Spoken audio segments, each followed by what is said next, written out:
Hello, everyone, and welcome to project number 2 of Freaky Fridays. I know I'm a little late, but here we go. This is Beware, and this is a long plaque that I had gotten a long time ago. And I prepped it with a sealer, and then I went ahead and put my design on it.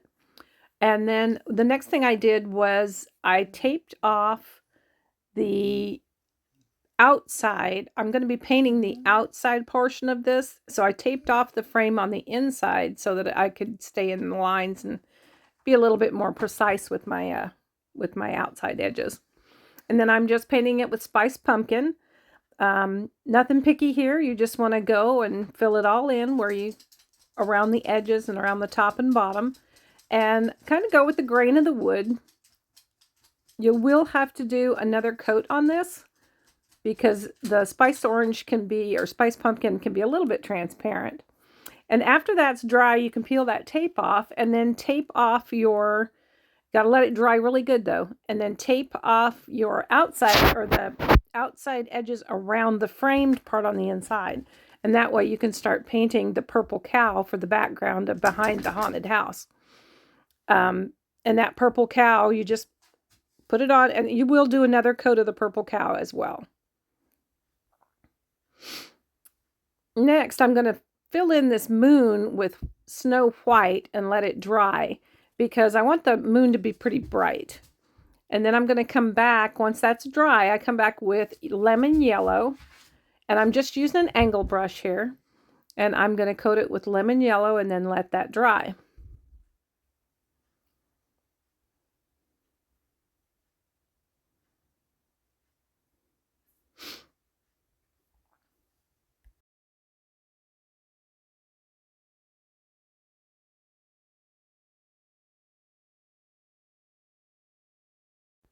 While I'm letting that lemon yellow dry, I'm going to come in with my stencil. It's a large stencil brush, but it's nice and soft. And I'm going to come in with some Snow White. And I'm just going to use it dry and just kind of dry brush some white into the background. Just to give it a little bit of character, a little misty background behind my haunted house.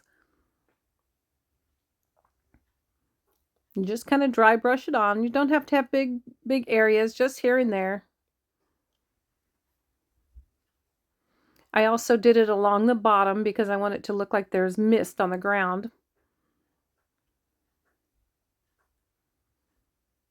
And then I came back in with some of my purple and also dry brushed some of that dioxazine purple in there as well. And now I'm taking a really stiff scribbler brush or scrubber brush, and I'm going with Snow White to make the mist from the sky and then down on the rest of the background. And I'm just kind of dry brushing it in there.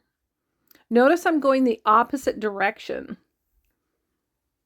because I want this to look like it's floating along the sky.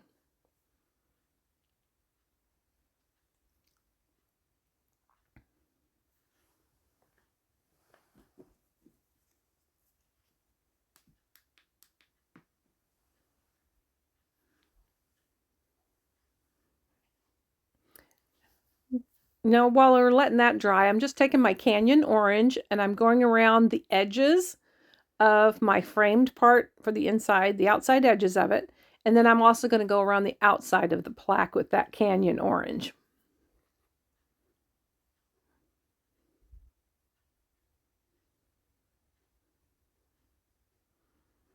And I actually went over this again to make it a little bit thicker. And while I had my Canyon Orange out, I'm going to go ahead and float along the edges of the outside edges of my moon.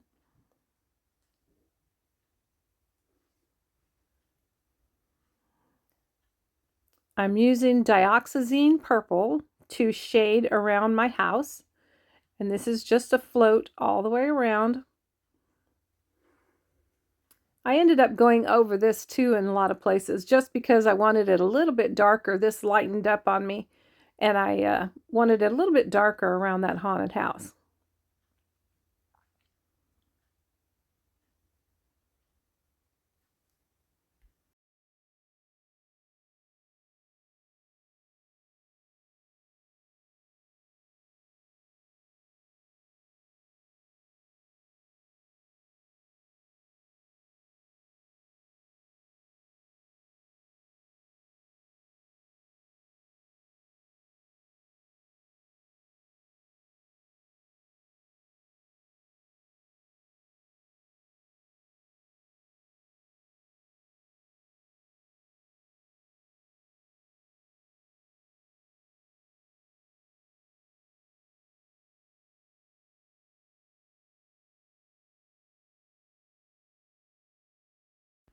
Since the other areas are dry on this moon, I'm going to go ahead and float my canyon orange on the other edge here.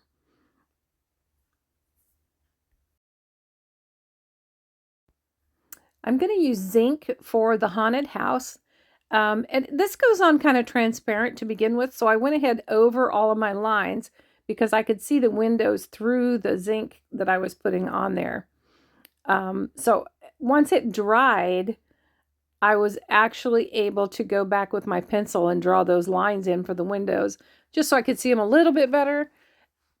And then I added another coat of zinc so it would fill in that house really good because that's pretty transparent right there.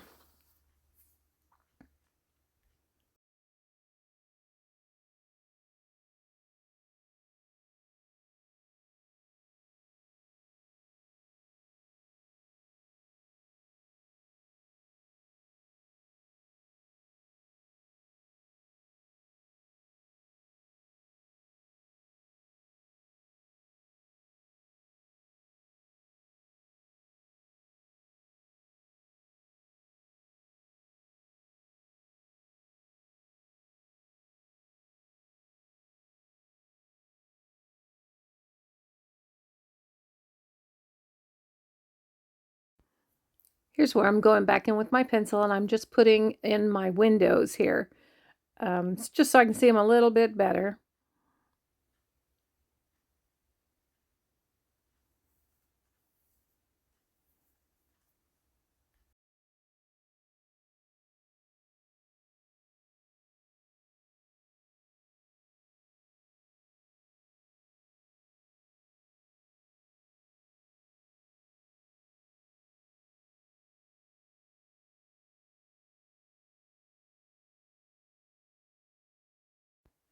Now I'm coming in with zinc and I'm doing another coat of that. And a couple places I went ahead and did 3 coats on just because I wanted it a little bit darker, but overall, 2 coats should do it. While that's drying, I'm taking that lemon yellow and I'm stippling in the moon a little bit, kind of going over just a tiny bit, kind of going over that canyon orange around the edges there. I just kind of wanted to blend that inner part in with that shading area. So I just stippled the lemon yellow in there.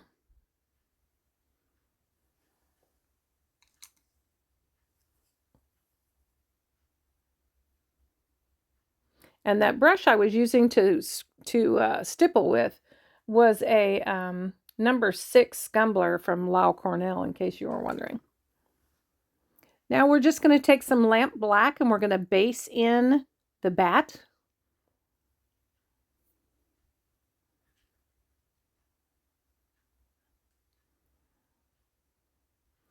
And while that's drying, I am going to go ahead and shade with lamp black underneath and around my windows and around the edges of my house.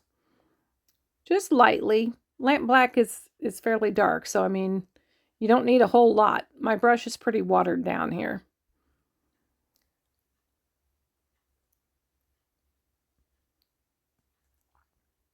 Notice I'm just using the tip of that angle brush. This is a pretty large angle brush.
Now using lamp black, we're going to go ahead and base coat in the windows and the door.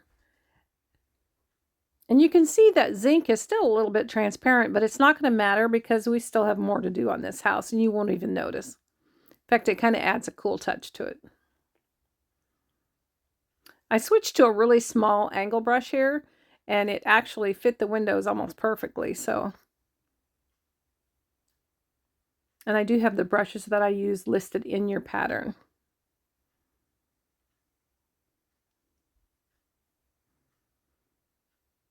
There, got those all filled in. You can see they're not perfect, but like I said, you're never going to notice any of that. This is a really cool brush that I'm using to add a little bit of texture to my house. It's a Princeton and it's called a Filbert Grainer. And this is a 3/8 Filbert Grainer.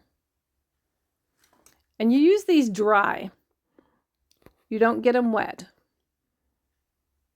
And you just dip the ends in the paint and you can do these really cool little crosshatch. It works great for like baskets or hair or just anything. These are wonderful brushes. I love them. And I'm just kind of adding marks here and there, nothing in any really precise location, just wherever. We're going to go back in and we're going to add a little bit more black float to the rooftops. And then I'm also going to float in right here. You'll see me with the purple cow. I'm floating a little bit of purple. I decided I wanted a little bit more color to my house. So I'm shading the edges that look like the moon would probably show on them. I'm just shading them with a light touch of purple cow. And I end up going back and putting it on the house itself and around some of the windows as well. But I like the way that looks. Adds a little depth to it.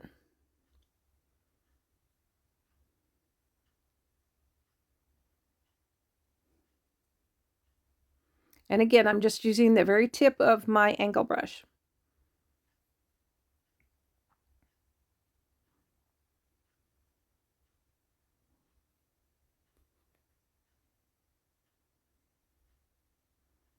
Making decisions here. I decided I wanted it to show up a little bit more. I'm going to make these a little bit darker.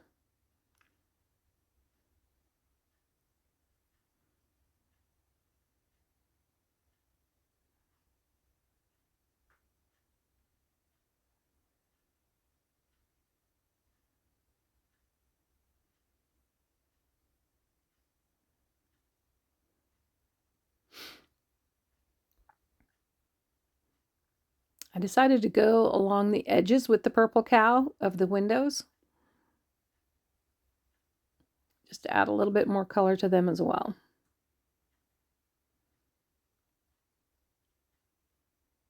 I just like the way that purple looks with that slate gray or that zinc gray.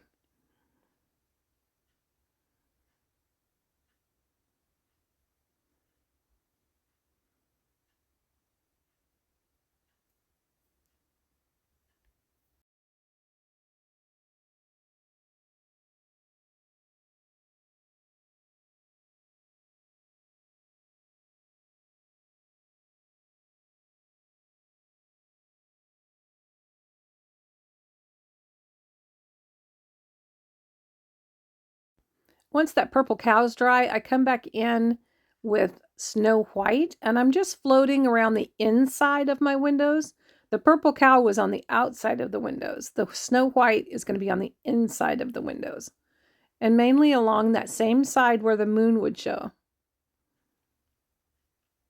or where the moon might reflect in there.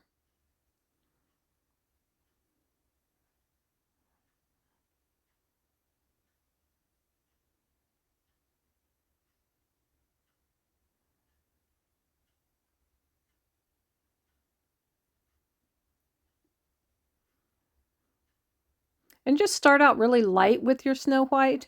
It does have a tendency to disappear on you, so you probably have to go back, and I think I would come back too, and just brighten that up a little bit.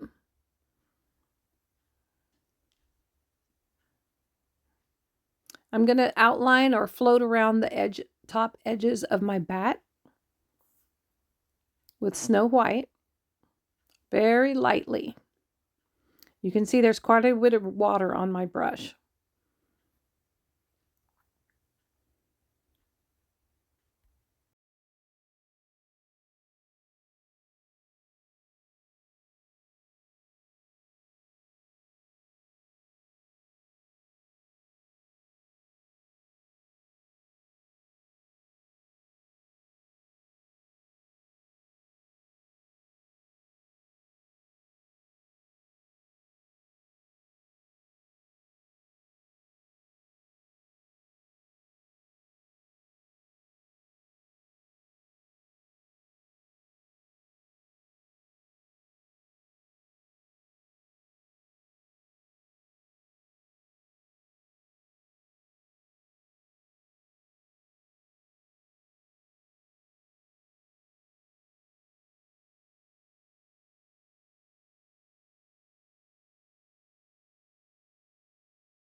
And here's where I'm coming back in and brightening up those windows a little bit with that Snow White.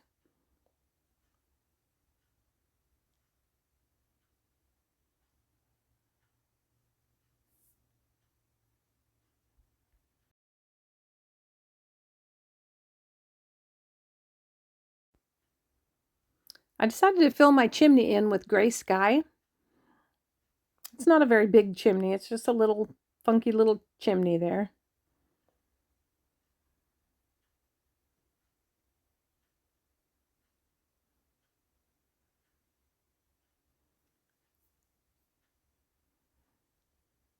With my script liner, I took some thinned lamp black, and I'm just doing the weather vane up to the bat. He's part of the weather vane. So I just do a thin line, and then I'm going to do the other line across and add the arrows with just thinned black.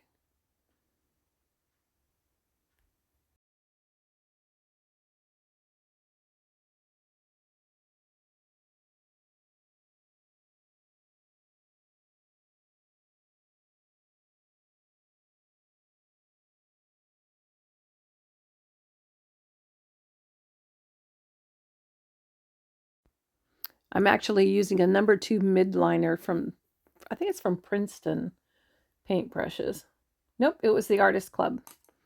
But that's what I'm using on this.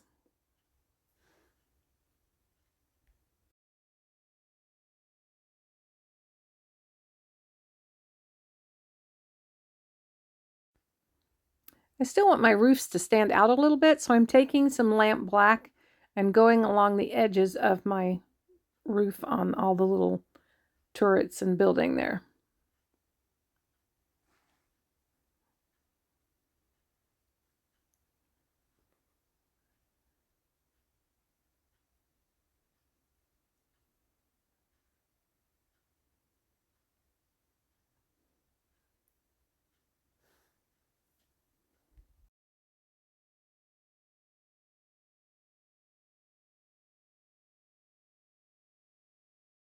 I actually decided to come back in here with my lamp black and make my roofs a little bit more pronounced. I put quite a bit of paint on that script liner or midliner, and I started at the top with the large part of that C-stroke kind of, and just brought it down.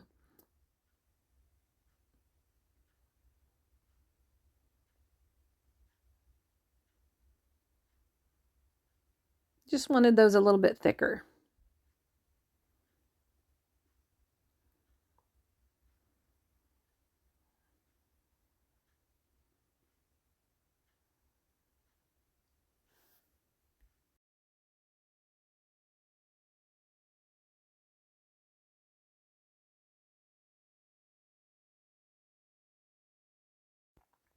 Taking that lamp black, I am going to go around my windows a little bit just to define them a little more along the top and along the bottom of the windows.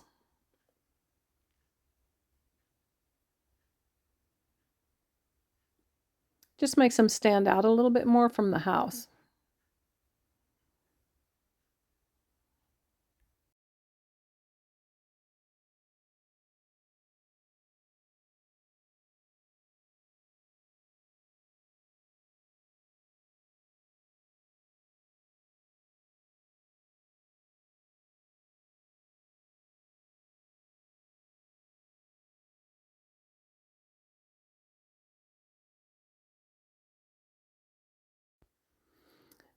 I was going to shade my chimney with zinc, and once I got it on there, I just didn't think it was dark enough. I didn't like the way it looked. So I went over it with lamp black very lightly on my paintbrush. I didn't want it real thick. You can see that zinc on there. I mean, you can see it, but it just wasn't as dark as what I wanted it to be.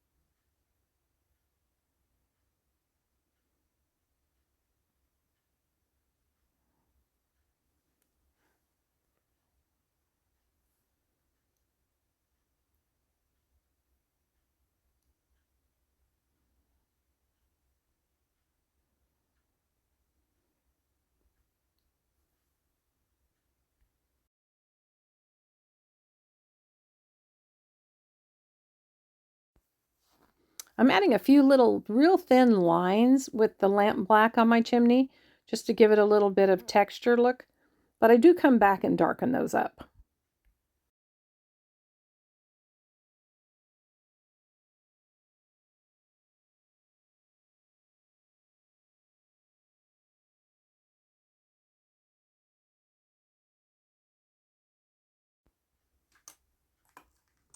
All right, I'm coming back in with my scumbler brush, and I'm adding some more white to the sky, the snow white, and I'm just dry brushing that in. Remember to keep that brush dry, you don't want it wet.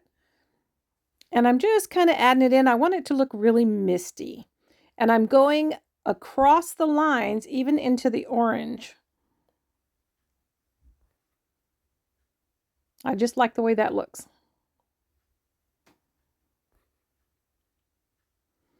Still doing some more along the bottom. I'm sorry you can't see it.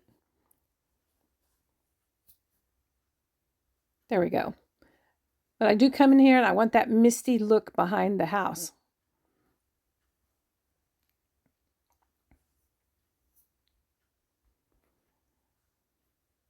And don't be afraid to even bring some mist over the house.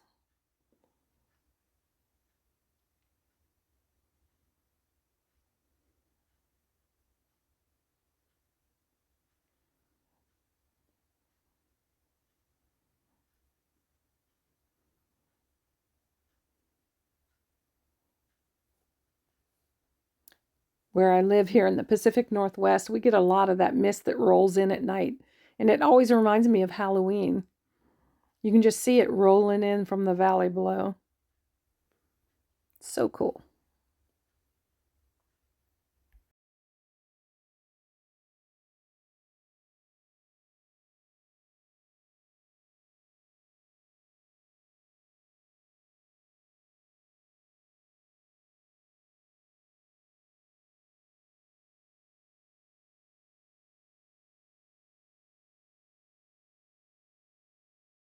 Okay, so you can see I came back in and darkened up that white a little bit for the mist.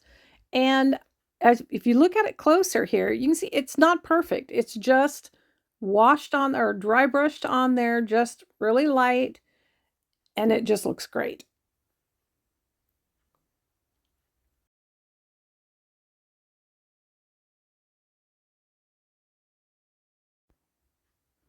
Okay, I decided I wanted to go with a stencil here. I did draw this into the pattern so that you could just paint them in if you wanted to. This is a stencil that I got a long time ago from Creative Expressions. It was at one of the painting shows I went to. And this one's called Haunted Hollow. And it's S number 136, and that is in your pattern as well.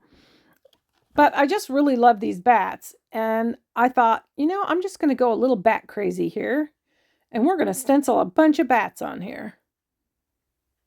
But you can paint these in. Or you could make your own bats. Or any other bat stencil will work. I'm not sure if these are even still available. Plum Purdy has a lot of or she has some bat stencils, and so does Lori Speltz. So those are two places that you could probably find them, and probably Cupboard Distribute, or yeah, CD Woods. Sorry.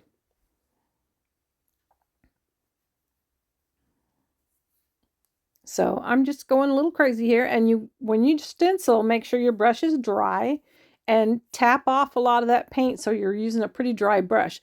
You can always do it really lightly and blow on it and let it dry, and then do it again if you want a darker, bat.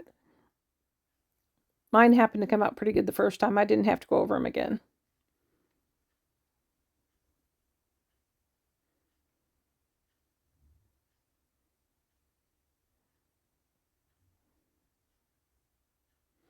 The letters of the Beware on here are from, let's see.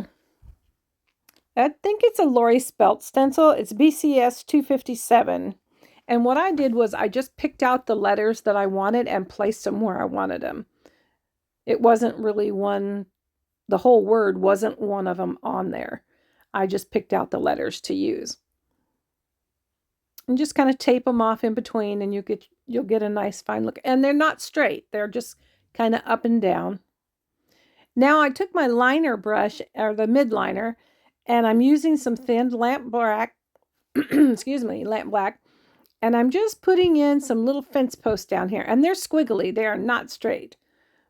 They're supposed to look like just a rotted wooden fence there. But I thought it gave the house a little bit of character.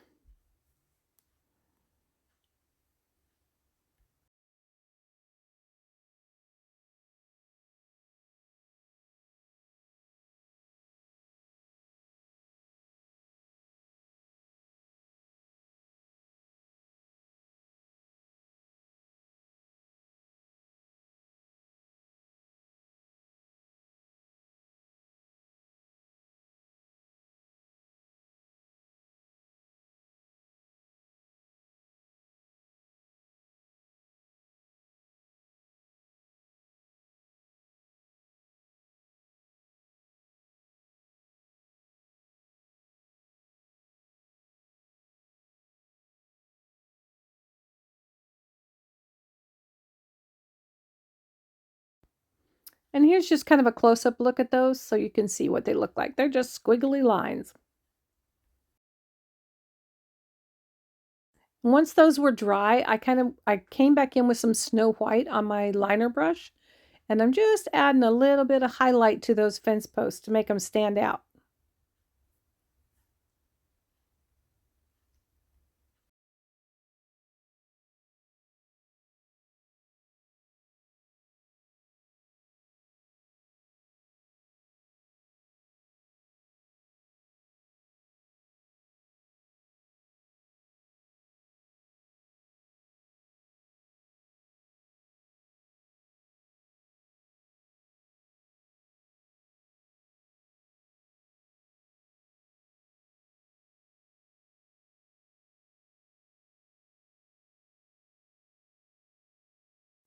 I'm going to add some lines to my chimney here with thinned lamp black, and just kind of every which way. Nothing perfect. I did add a line of smoke to my chimney as well.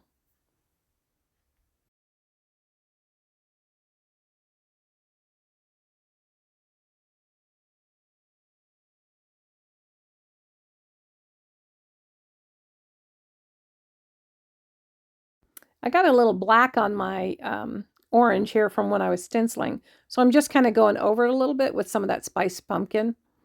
But I ended up afterwards, I decided, well, why not spatter it? Then you'll never see them anyway. So that's what I did. I took an old toothbrush and I just spattered some lamp black all over my plaque.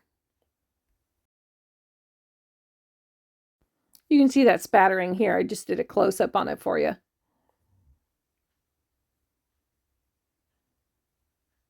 But this was a really fun project, and it's quick and easy.